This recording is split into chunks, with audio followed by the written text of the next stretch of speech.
Hey everybody, welcome to a new episode of Hallmark Heartbeats, a podcast all about Hallmark movies. I am your host, Camille. This week I have a special guest named Randy Thomas. He played Louis Chagnon in the most recent Hallmark movie titled Baby It's Cold Inside. His character was the hotel reviewer that everyone paid extra attention to. We talk about behind the scenes secrets, his career, and many more. Here's the interview. For our listeners, would you like to introduce yourself? Yes, hi, I'm Randy Thomas. I am a Canadian actor that has had the pleasure of acting in several Hallmark films, as well as I'm also a dramatic actor. Yeah. If you check out my IMDb, Randy I saw Thomas. some of the movies that Yeah, I've been in the business for a few years, so yeah. I've got a few credits to my name.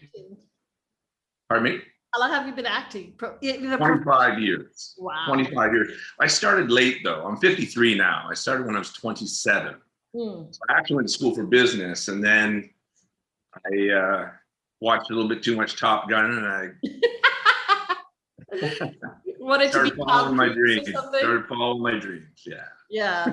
What made you want to pursue acting? You know, you said that you were doing business for a while, so what made you veer off? Well, what happened actually is a business that I was managing with one of the businesses my family owned. We had to close it. So I was in a transitional phase, and I'd always wanted to act. I've always wanted to act. I was president of my high school, any opportunity to get on stage. It's not that I want to be seen all the time. It was just one of those things where if the mic's empty, I'll take it. Yeah. But I don't mind letting everybody else perform, and I enjoyed it. I love being entertained.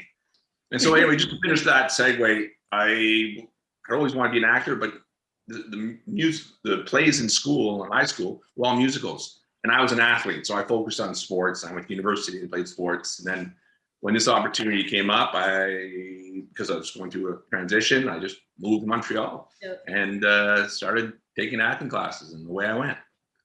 Did you act? What kind of sports did you play? I was a soccer player, a semi-pro soccer player. Ooh. And I grew up playing hockey as well. And if you notice on my resume, a Netflix series that I did, I play a professional soccer coach. Yeah.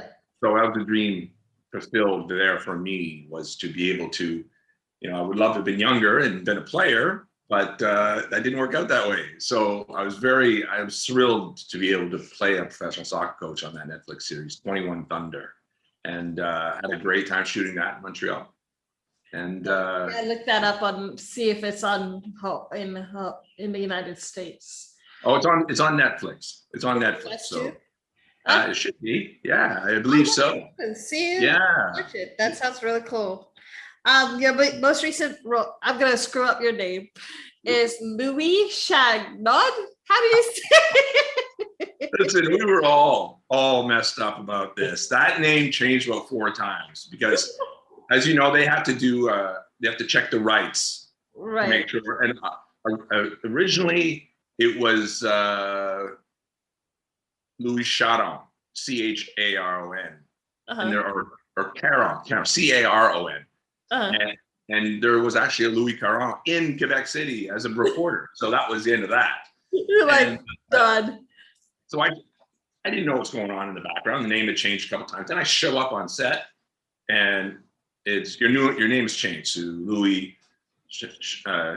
It's really Chagnon. Everybody who's English is calling me Shannon and Canon, and it was just so funny. If you notice in the movie, again, I only learned what my name was my first day on set because it had changed so many times. Then when I showed up, it's like, oh yeah, by the way, Randy, forget the name of the script. It's this now. I was like, oh, well, okay, well, it's not, I can easily adjust, but it's really Chagnon in French. Everybody was calling like show as in hot. Yeah. Chagnon. So hot, no, Chagnon.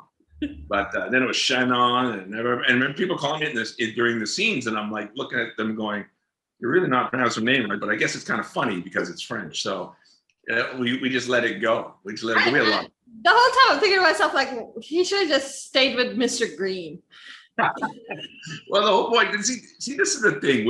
We were debating because Mr. Green was obviously an alias. Yes. That because apparently my character doesn't want to be recognized, but throughout the Your movie, picture, that thing that cracked me up was you don't want to be recognized, but your picture was on your website. So I'm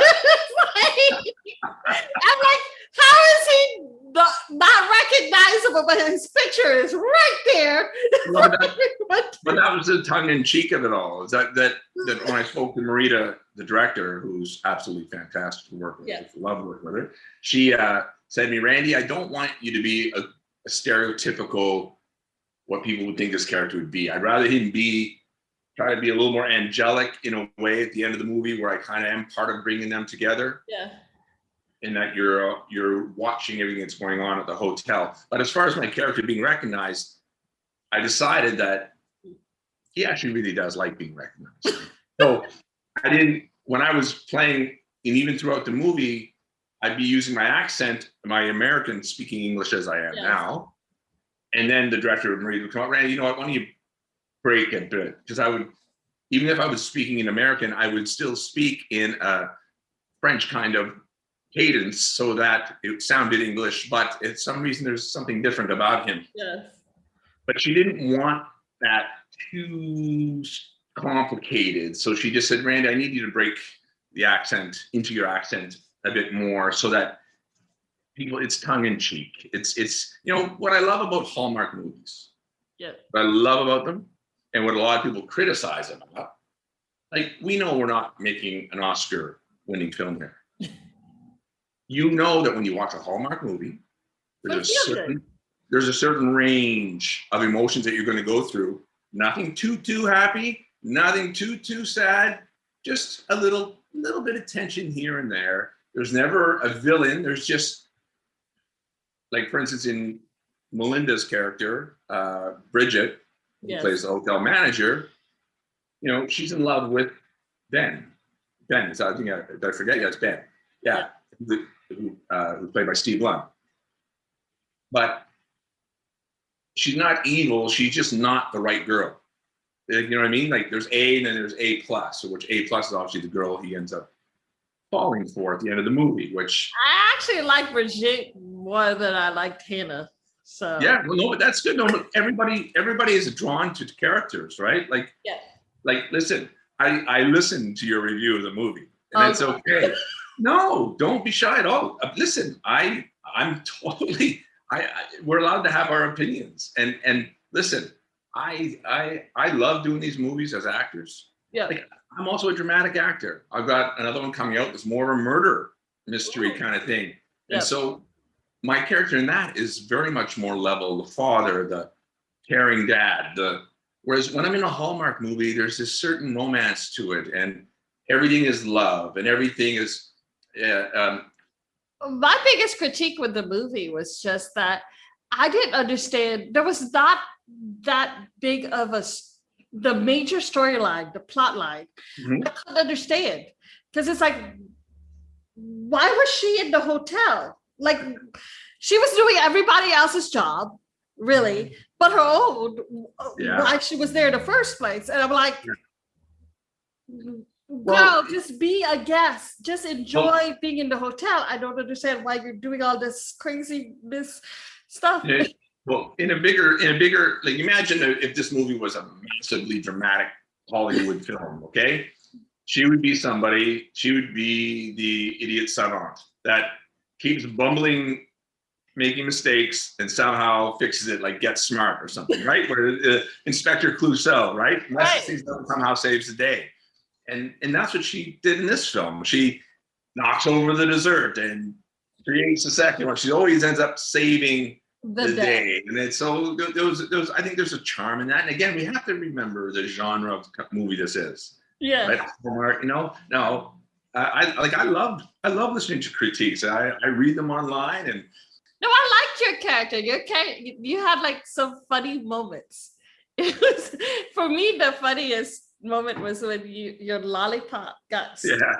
I was just sitting there going, that, like, your face when that happened was so hilarious. I got to give Marita, the director, credit for that, because she explained to me what she was looking for and gave me references to that stone cold, oh my God, as opposed to getting up all shocked and upset. It was just more of that, oh my God, or oh mon Dieu for my character. And then when they take the hat off, I came up with the idea of having my glove stick in my hand, because that's why I touch it gently. And then when they take the hat off, then I go, oh my God, it's in my air. It's in my air. Like, and I'm pulling my head. Yeah, that was funny.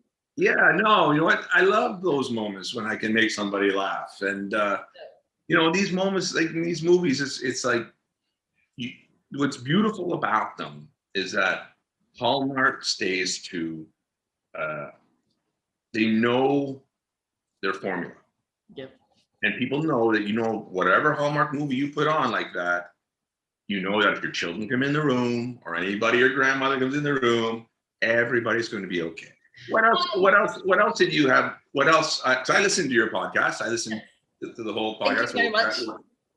Well, yeah, no, I enjoyed it because I enjoy the honesty of it. And just like I enjoy reading reviews. And so other things that people had concerns about, like there were some technical things I noticed that people talk about, the loudness of the music and stuff like that.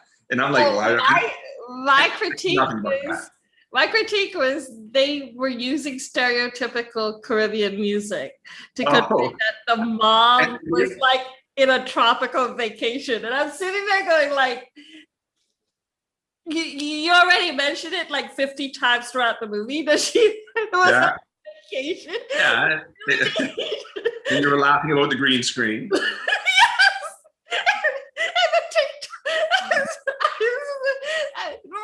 When the scene where she was like video conferencing with her daughter, I was thinking to myself, like, was somebody there with a blow dryer just to make her hair look wounded? Oh, for sure. With the margarita, absolutely.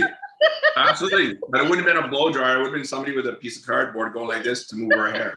Absolutely. Movie magic. It's movie magic. Come on. I was just thinking to myself, like, I don't think you needed all of that extra to say that she's on vacation in an island. We're committed to quality. We're committed.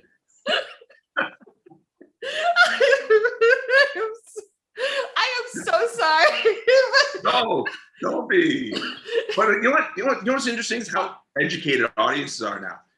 20 years ago, nobody would have noticed that because nobody knew what a green screen was. Now on YouTube and everything, all the secrets of movies are given away. So even when you watch Thor or Iron Man or 300, you'll notice a green screen sometimes, and you'll go, "It's a green screen. Well, that's a fake building in the background," right? Like your audience are so educated, and that's the thing that has been the challenge, I guess, for movies like Hallmark, things like that, on the limited budgets that the budgets that these companies have. Or are allocated to produce these movies, you'd be amazed at what the non-budget is versus what they can produce at the end of the day. Because we shoot these movies. How many days do you think it takes us to shoot these movies? Like 3 weeks, 2 to 3 weeks. Yeah, that's right. It's 14 to 15 days. Yeah. And then you're like filmed in location and like not just on a studio or whatever. So you're like filmed in a hotel. Freezing cold. Well, you know what? Again, though, we're blessed to be able to go to the hotel and shoot there. Yeah.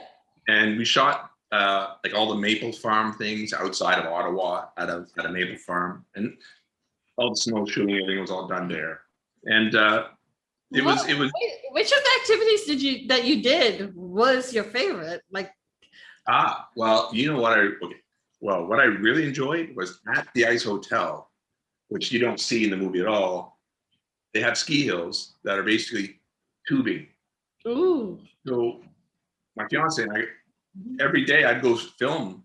And a lot of the days I was there, I was only shooting for an hour or two. Then I'd be out on the hill tubing. And so we were inner tubing and with the cast and the crew in between when people had days off. And there was also skating there. And you know what? It was just a really nice time. Yeah, there were some long days for the crew. Like hats off to the crew. Yeah. I'm wearing heated socks and I've got a heated vest. They take such good care of us. Yeah. And the crew and everybody, you know, they're absolutely fantastic because they're the ones doing the 14 hours out there. Yes. And you know, like, again, I know people, admire what we do because we're in front of the camera. We have the glorious ending that everybody gets to see us doing it right now.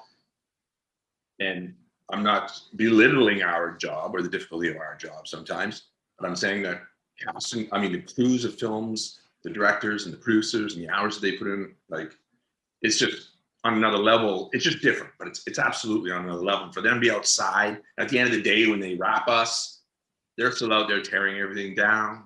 Like, wow, but again, it's out of love, and they're so proud. They're so proud and so great to work with. It took 30 days, 60 days to plan that movie. Yes. Yeah.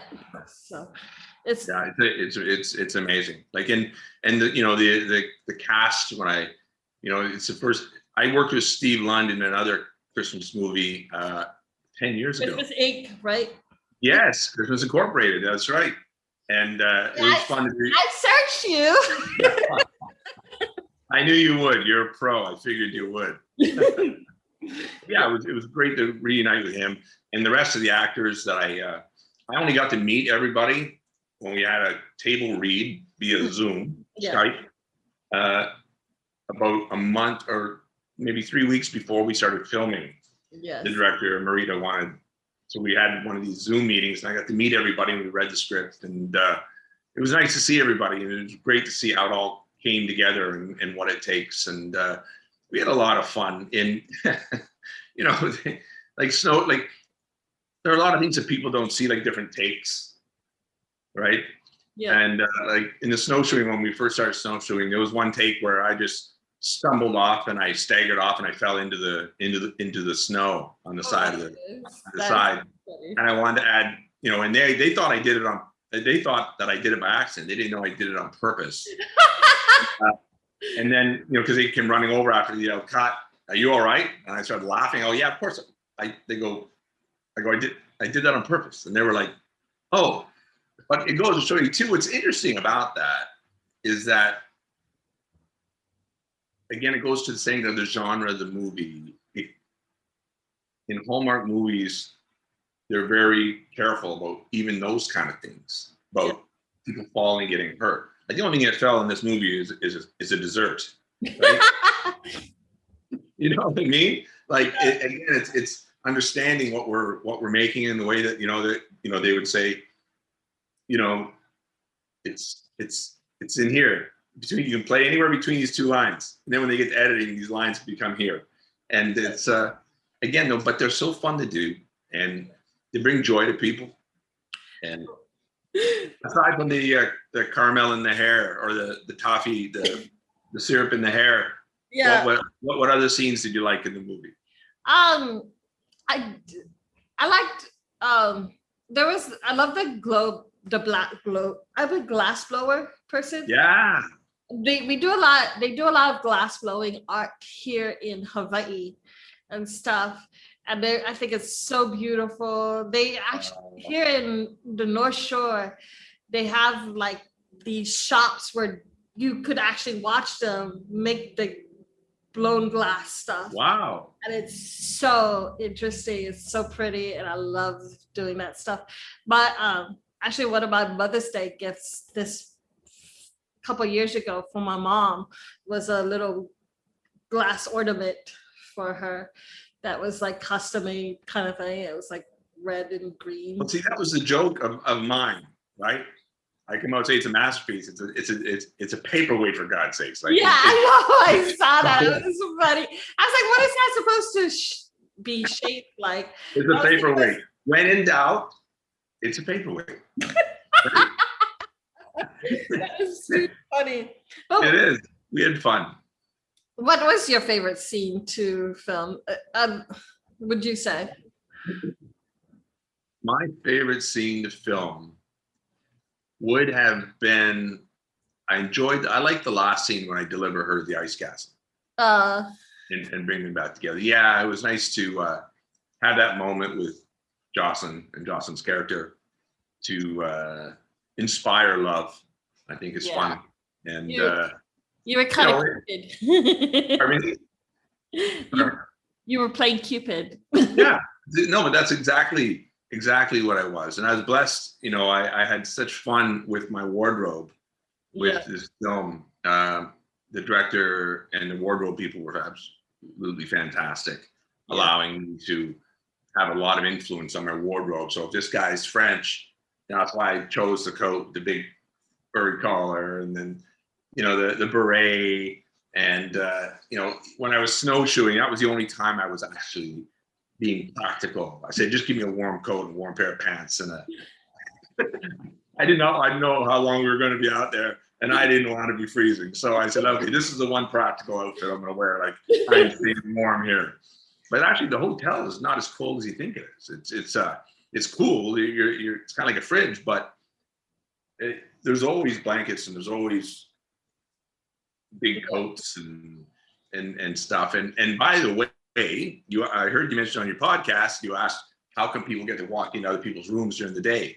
Well, the reality is nobody leaves their stuff in that room. When you rent a room at the Ice Hotel, you actually get a room in the regular hotel to stay in, and then you get to go stay at night in the Ice Hotel for the experience of it. So for families and people who chicken out or are not comfortable or something happens, they've always got their home base of a warm place to stay. Right. So their clothes and everything stay there. It was funny at night when we were wrapping, you see all these families coming out wearing like their robes and toques, and they're coming out to go sleep in the hotel. So that's why we were able to film all day, because nobody stays in the hotel during the day. Oh, wow. I did not know that. Yeah, they're out on the hill having fun, or skiing, or cross-country skiing, or tobogganing, or tubing. Yeah, that scene where he was, showing her around to other rooms. Yeah. I'm thinking to myself, like, how is that possible? Are these people's other rooms, other people's rooms? I would not be happy if somebody they just came into my room and was like, "Hey, this is." I'm like, "What are you doing here?" Oh, it's true. Because it's like a museum during the day, and at night people go in and in the morning they clean it up. And again, the safety protocols were fantastic. The hotel is very responsible with everything like that. The production company is extremely responsible about that as well, about all our COVID testing and all those kind of things. So during the day, it's like I said, it's a museum. Like, they're giving tours. So basically they were avoiding us while we were filming. And I've got a very funny little video. It's like 10 seconds on my YouTube channel. I'll make sure it's public.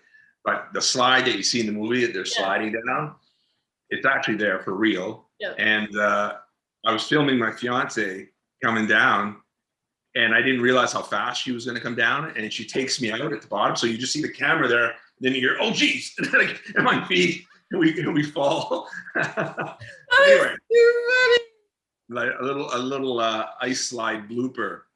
But it was, all the artwork's amazing, and it's really a fantastic advertisement for the Ice Hotel itself. Like, it looked beautiful. All the carvings and all of the architectural stuff that was going on. I mean, for me, I was sitting. I just didn't know how that's possible. It to me, it was like I said in the podcast, it was an architectural mystery to me, because I don't know how long does it take to build that yearly? Yep. What if there isn't enough snow? What if it's too warm for that? Yeah, because like I said on the podcast, global warming is happening. There might be a time where there's not enough snow for the hotel or whatever. And it's like, well, the hotel actually opens January to March, and it closes at the end of March. Yeah. And they use October, November, December to build it. Wow. And before COVID hit, we were actually supposed to film this film last year. Yeah. Like we actually filmed this film in January. Yeah. And they edited, put it together very quickly for it to be out now.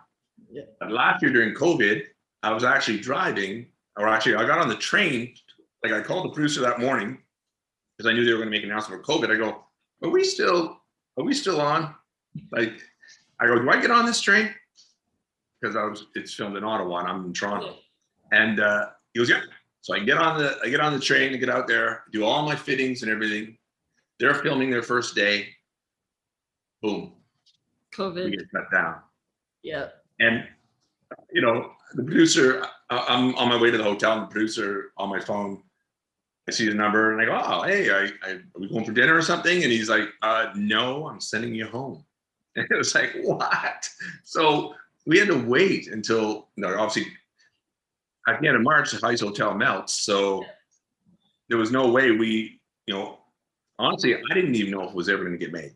I really didn't know if this movie was going to get made. And I'm so grateful that it did, because I had just a blast. I mean, we're having a lot of fun. I saw the pictures and stuff. You guys looked like you guys had so much fun filming it. We did. There's such good people. Like this production company that makes these films in Ottawa, they're so close. And I'm actually shooting another film next week with a different company here.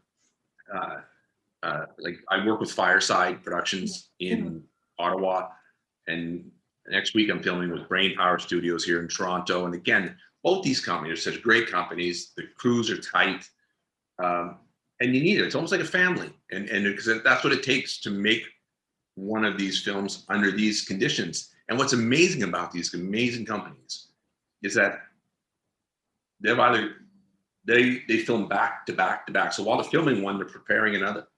Right. And so they get the weekend off and they're starting on a new film that week. And then sometimes you have 2 or 3 going at the same time. It's just amazing, these companies, how they work. But you need to be tight if you're going to be able to produce something of that kind of quality. And you know, when you look at the cast that they brought together for this film, Ice Hotel, it was the first time I'd worked with a lot of them, but I'd seen their work before. Yes.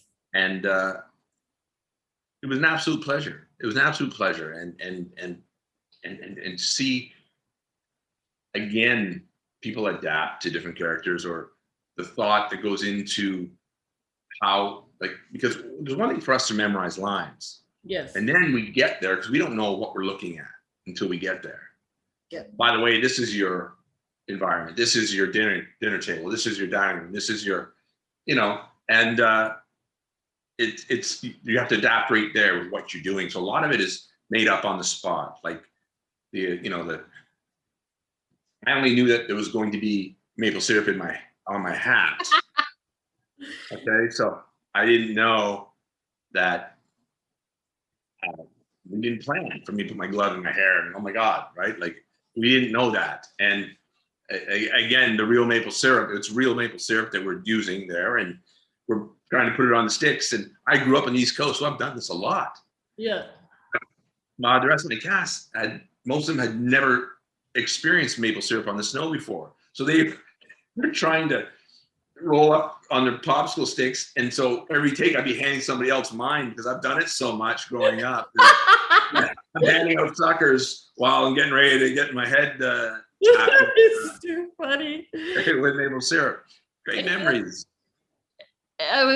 I've never actually been to Canada. So the funny part listening to you is I think of Canada as this just big country, you know, and like everybody's. It is. Yeah. But the way you're describing it, it seems like there's like different cultures, different activities sort of in different areas of Canada. And I never thought of it like that. You know what I mean? Well, you said that you're in Hawaii. Yes. Right? Hawaii is different than the United States. Yeah. But we have an ocean away from the United States. No, that's true. That's true. But for instance, Quebec has a language. Yeah. French, French. Yeah, it's officially, I think it's officially bilingual. But yes, outside of Montreal, Montreal is a bilingual city, and the rest of the province is very French. Yeah. And so it's and Quebec City is another world. Like Quebec City looks like it's out of Europe or something. It's incredibly beautiful. Very old architecture, and but in Canada, we're so spread out that if you go to British Columbia, you have a certain vibe, certain earthy, bohemian, and also it's very influenced by the Asian culture, because being the ocean between Japan and China and Thailand. Whereas the East Coast Canada is very influenced by Europe, because that's the side the Europeans migrated to. And then in the middle, you've got Toronto and Montreal that were for years the epicenters of business, and and again, the Atlantic Canadians were I come from Atlantic Canada. Yeah. Very normal for me to see people lobster fishing and fresh lobster when you want it. And whereas other people around, it's a great country. Just like the United States, again, has difference, and yes, like you said, there's an ocean between Hawaii and the United States, but Canada's pretty darn big. There's an ocean of land, a flat land called the Prairie Provinces in Canada that are between British Columbia and the rest of the country on the other side. And we also have the Rocky Mountains that separate us. So it's pretty wild. It's a beautiful country. It's just, how do I say this? It just never hit me how big it is, if that makes sense. Yeah. I mean, it's bigger than the United States, I think. Yeah. But it's just hit me how big it is. Yeah. Well, it's technically, it is. And something else that not a lot of people know is that 20% of the world's fresh water is in Canada. With the Great Lakes, because of how big they are. Nobody realizes how big they really are, in comparison to the world. How was working with Jocelyn and Steve? Right. I mean, was this your first time working with Jocelyn? Yes. Yeah. And this is the first time I think this was Jocelyn's first movie where she was number one on the call sheet. Yeah. Number one is the star, basically. Yes. And then there's the co-star Steve, and then there's the supporting cast. Yeah. And Jocelyn was actually a great leader, and Steve as well. He supported. He was co-starring with Jocelyn, but they were both very encouraging, very easy to work with. And again, the whole cast was, because these kind of companies, one thing people need to understand is that Hallmark uses a lot of the same actors. Yes, they do. And it's because they're easy to work with. Right. Because these small production companies that are hired and contracted to produce these films are under tight budgets, tight schedules, and there's not a lot of room for prima donnas. There's just no room for that. No, but there's just not, because you just can't. And I'll say that even goes for Hollywood movies. Yeah. People who are prima donnas eventually get pushed aside. Yeah. Because unless you're the 0.001% of the best actors in the world, unless your name's Meryl Streep or Anthony Hopkins, people aren't going to put up with your stuff. Yeah. Right? Yeah. Yeah. Nobody's going to put up with that. They're going to look elsewhere eventually, because this business it's hard enough when you're spending that much time with people that you can't be bothered dealing with somebody that's not easy to get along with, and isn't a team player, and that's the other thing I'll say about acting is that, every day on set's a great day. And there's some days where I'm a star, and there's other days where I'm a team player, where I have a much smaller role. And it doesn't matter. I'm blessed to be doing what I love and be able to earn a living doing what I love and to be able to share with people. That's why I love talking to you and sharing the experiences. And if you have questions about behind the scenes or about the industry or anything like that, or even like you said, listen, there are roles that I've done that I look at and I go, wow, that's terrible.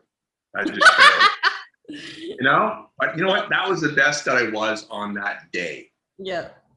Right. So would I do it differently? Yes, but it is what it is, and I forgive myself and I move on. And that's why I don't mind reading the comments, and I'm glad that you're honest about how you feel about the movie. There's nothing wrong with saying this isn't my favorite movie. It wasn't your favorite movie. I disagree. I like it. Yeah, we all have different tastes, I guess, and that's one thing that I keep telling people is that it's okay to not like something. It's okay to not be the biggest fan of something. That doesn't mean that you don't like the people that work on the show or appreciative of their work. It's just not your taste, and that's fine. Yes, it's about having an opinion and respectfully conveying that opinion, because people are going to appreciate you and your podcast much more if you're honest. Yeah. Right? I've seen this, how many years you hear about, it's the greatest thing, the greatest thing in the world. It's the greatest wine. It's the greatest. You're like, this is terrible. Like, who's promoting it? And then you don't trust that person anymore. Yeah. So no, it's good that you have an opinion. I don't have to agree with it, but I understand what you're saying. I love to hear your thoughts because I'm on the inside. So it's harder for me sometimes to be objective. Yeah. Right? Because I'm in love with it. right? It's fun. I got to do what I love. I like it. I said on the podcast, I said that the supporting cast, you like yourself and Melinda were like highlights for me because I was cheering on more Brigitte than I was Hannah. I was pretty much I was understanding where Brigitte's like, girl, this is my job, like back up. Absolutely. No, absolutely. And there's a lot of people that think like you. And that's the beauty of these movies, is that, you know, there's two. And then people are going to root for the one that they relate to and the one that they, you know, that something touches them inside of them. And they're going to relate to that particular person. Absolutely. Absolutely. And that's what's beautiful. And I like your comedic moments. I do. I was laughing the most on some of your scenes. Actually, one other thing that I touched upon is like you're supposed to be incognito, and the hotel employees were supposed to not know you're the reviewer, but yet they're acting like you're special. So I'm sitting there going, how come nobody's noticed that? Why are they like rolling out this Abel Skeever just for him? That's exactly it. That's why I looked surprised even at first. Like I was like, what's going on here? Like, but then I lighten up because at the end of the day, I like, you know, you're noticing you don't, but thank you for the upgrade. Thank you for the special dessert. You know, like that's. But wouldn't that aren't a lot of reviewers like that? They pretend that they don't want to be treated special, but they love being treated special. They do. So that's how I did. I just was like, yeah, I'm gonna go with it. And again, it was that's why they didn't. Marita, the director, didn't want me to be too perfect with the accent because they felt it would make me look less intelligent. Yeah. I have to be in on it. Yeah. Right. Everybody's like being polite, not saying anything, but we're all in on it. We all know who I am. Thank you for the upgrade. Thank you for the fabulous Abel Skeever. And did you actually eat the real Abel Skeever, and how did it taste? I've never had one. Okay, here's some more movie magic for you. What did the dessert look like? The one that fell down, that got knocked over. Pancakes. Yeah, that's probably what it was, right? Yeah. Yeah. I had no idea what it's supposed to really look like. The Abel Skeever was made out of donuts. Do you have Tim Hortons over there in Hawaii? Yes, we have donuts. The honey glazed Timbits. Like the donut holes? Yeah, that's what they are. Yeah. Yeah, that's what it's made out of. I was thinking to myself, that's what it looked like. Yeah. Hey, movie magic. We all have to extend. We all have to allow ourselves to bend the reality sometimes, just like with green screens and, you know, like with Abel Skeever as well. You know, it's and my accent and I was talking to my brother this morning in Japan, and he was saying he just watched the movie and he was laughing about how bad my accent was. And I was like, what? I was like, what's supposed to be? And it was just supposed to be not perfect because, you know, anyway, we were just he was teasing me. It was just funny. It was just funny. I actually thought that was intentional, where when you were being Mr. Green, you had the English accent, but when you were like talking to Jocelyn, who knew you were Louis, you took out your French accent came out more. Right. You know what I mean? And that's the way that I remember this in particular when I'm looking when she invites me to go snowshoeing. Yeah. I was talking to her in a very French accent, even though Steve's character is only like 10 feet away sitting on the couch. But I figured that I could talk to her quietly enough. But again, Marita, the director, asked me she goes, Randy, can you maybe just like barely, let's hear the French accent, but just not, you know, let's keep it, let's not confuse the audience too much with who you really are. And I said, okay, no problem. So we dialed it back, and again, I remember that particular scene, and that was the thing about the accent, because to me, in a dramatic film, my accent would only have been shown right at the beginning when I shushed her and said, "Kids, keep the secret between us," kind of thing. And then you would never have heard my accent again until the end of the movie when I read my review on the voiceover. Yes. Right? That would have been the last time. It would have been only the beginning and at the end. But they didn't want that, because they felt that if I spoke too perfectly with an American accent too much, then people would forget that my character was the reviewer. So again, it was decisions that we make on the fly, that to have a little bit of fun. And the last scene, I'm wearing a beret that I got to keep. I kept the beret.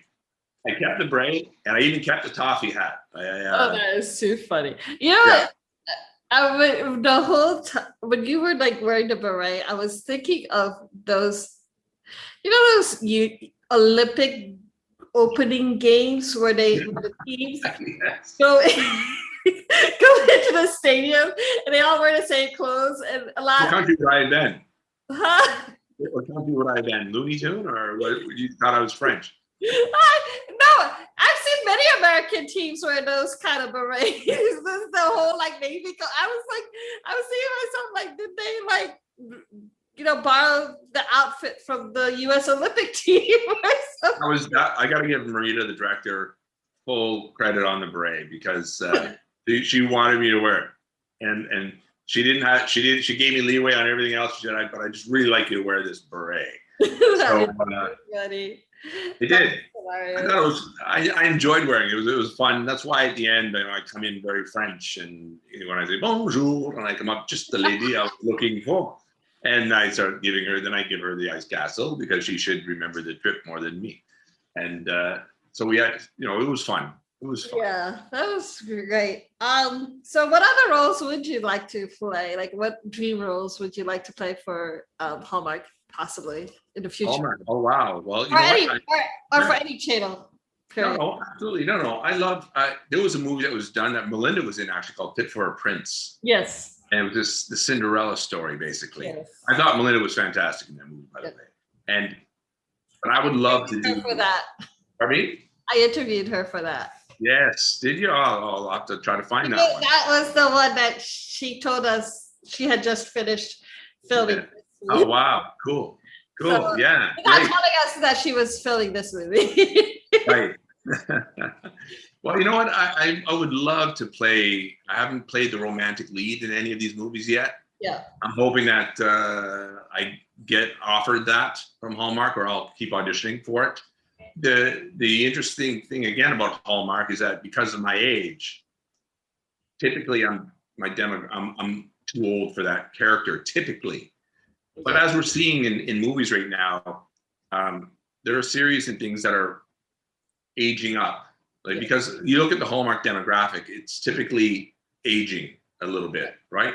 It's probably my generation. I'm 53. And so I don't think it's going to be impossible for me to become a lead in Hallmark movies, because they're going to start adapting to that aging demographic, I believe. And there'll be opportunities for that. Yeah.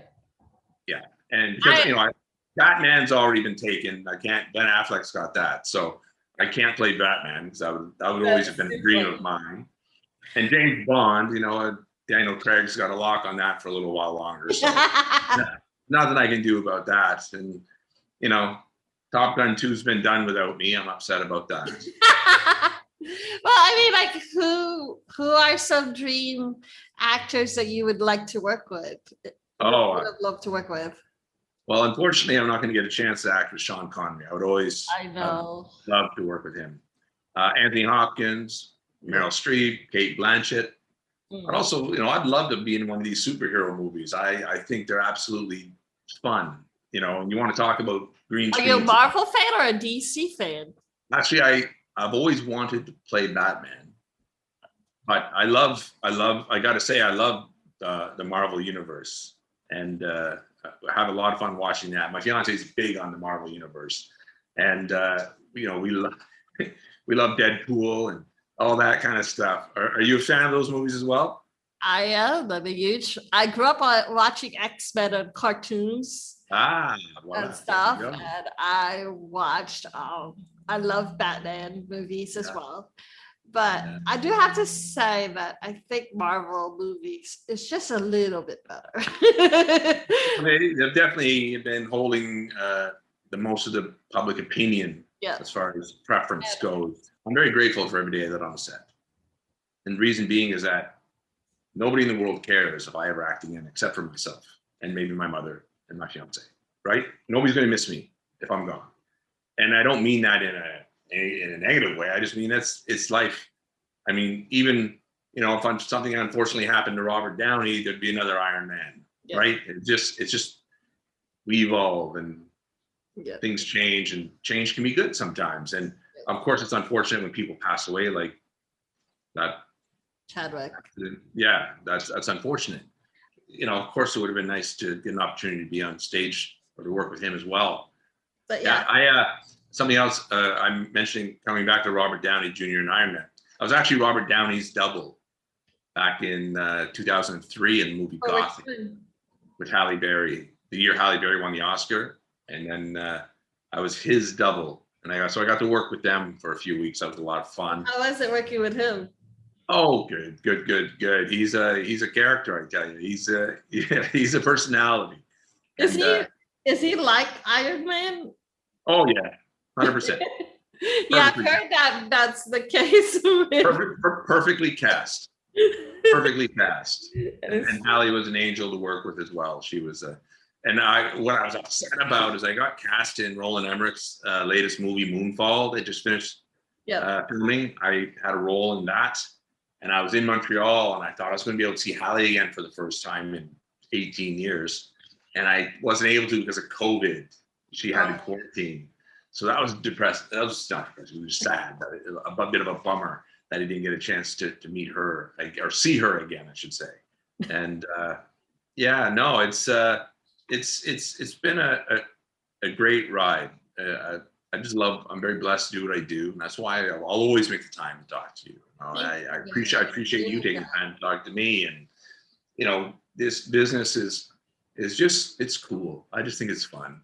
And that's why I love to share it with people. When I was filming Further Tales of the City back around the year 2000, I flew my parents down with me, and they got to see San Francisco, and we got to go to Alcatraz together. And for me, like just bringing my fiance to the ice castle with me, things like that.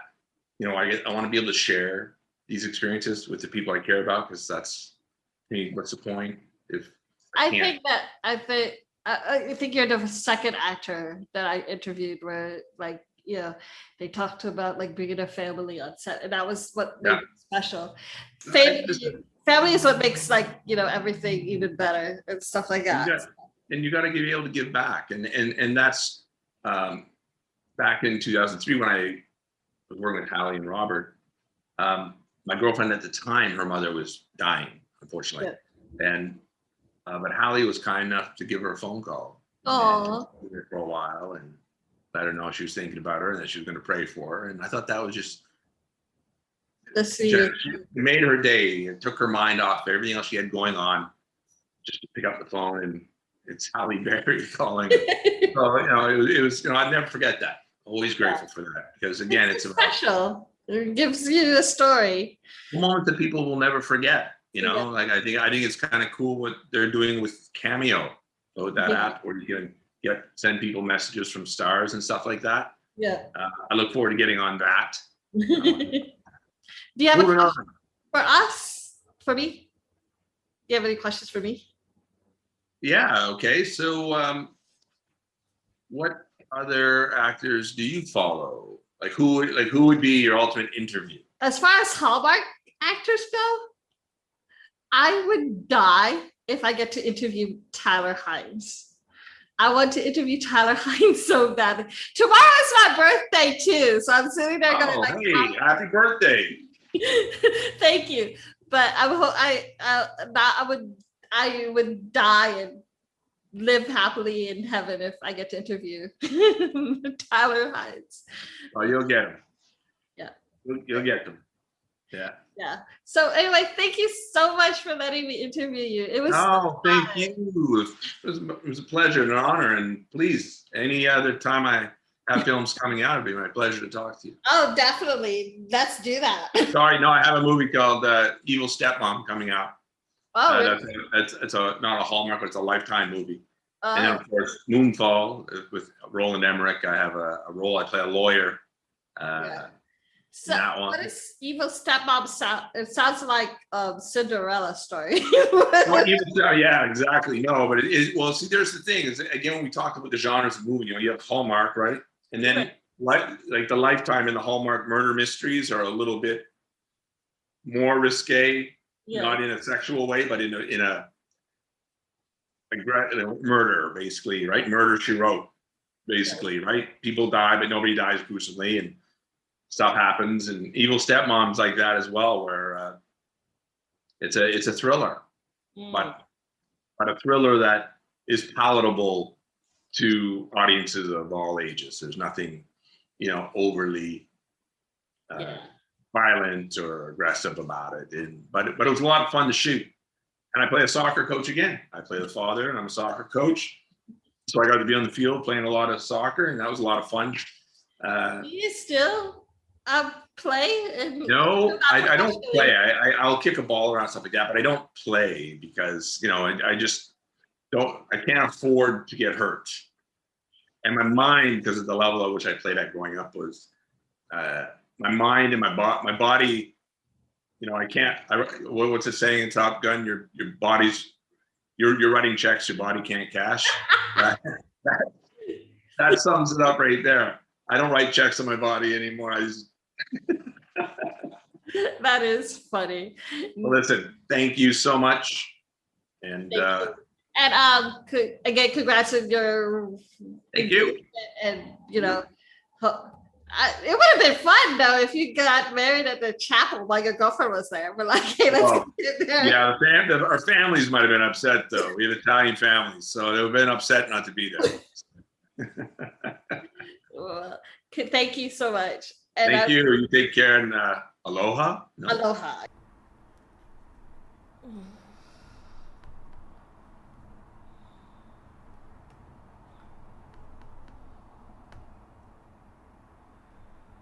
Thank you, Randy. Thank you, Randy, for letting me interview you. It's been a pleasure.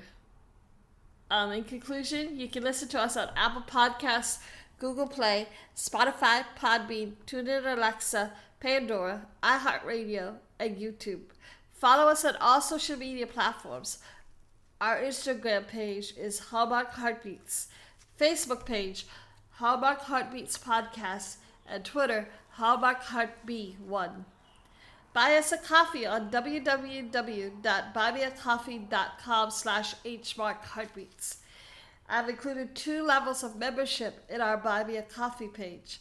Americano level is $1 a month. You get to have a say on which movie I review for weeks Hallmark doesn't release new movies. Caramel Macchiato level is $5 a month. You get access to never before released podcasts.